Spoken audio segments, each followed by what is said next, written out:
पूर्व मुख्यमंत्री अशोक गहलोत के बयान ने राजस्थान से लेकर दिल्ली तक खलबली मचा दी है।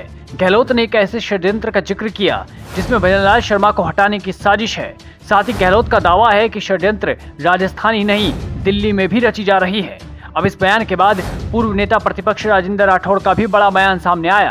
राजेंद्र राठौड़ ने गहलोत के बयान को बेबुनियाद, तर्कहीन और भ्रामक बताया है। पूर्व मुख्यमंत्री गहलोत साहब का बयान कि 1.5 साल के अंदर भारतीय जनता पार्टी की राजस्थान की सरकार में अंतर संघर्ष प्रारंभ हो गया, बेबुनियाद है, काल्पनिक है, भ्रामक है।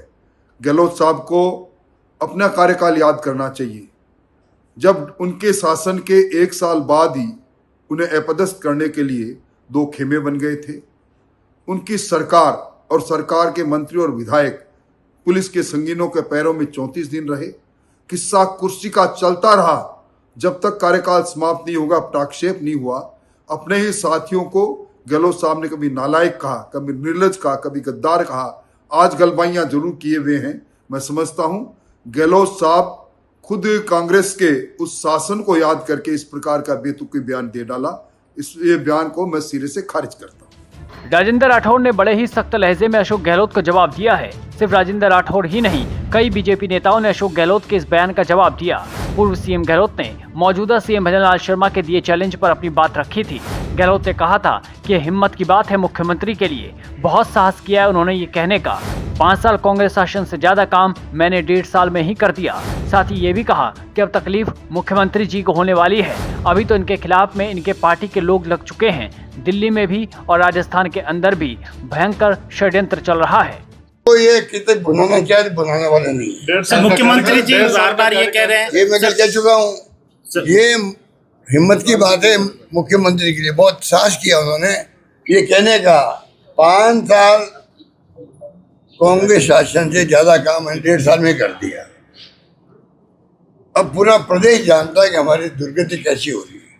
कोई सुनवाई करने वाला नहीं, और ये नहीं कि सुनवाई अगर नहीं हो रही है तो शिकायत किससे करें, वो भी नहीं इनको पता।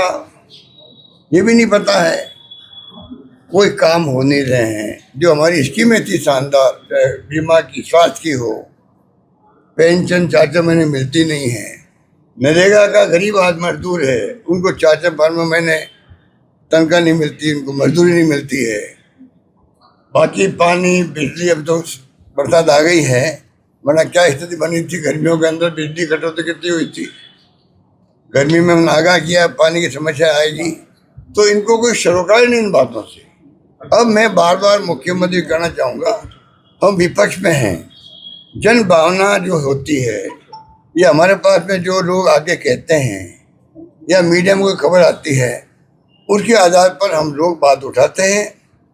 वो समझते हैं ये राजनीतिक आलोचनाएं सच्चाई नहीं है। इस भ्रम में रहेंगे मुख्यमंत्री जी तो तकलीफ मुख्यमंत्री जी को होने वाली है।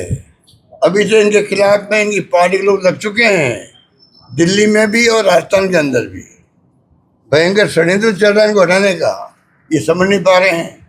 हम बार बार इनको समझा रहे हैं कि भाई नया एक नौजवान को चांस मिला है, पहली बार एमएलए बने, मुख्यमंत्री बन जाए, कितनी बड़ी बात है।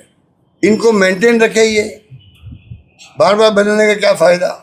तो ये हम तो इनके इंटरेस्ट में बता रहे हैं कि प्रदेश के अंदर जो हालात है बहुत गंभीर हैं। जनता त्राहिमाम कर रही है।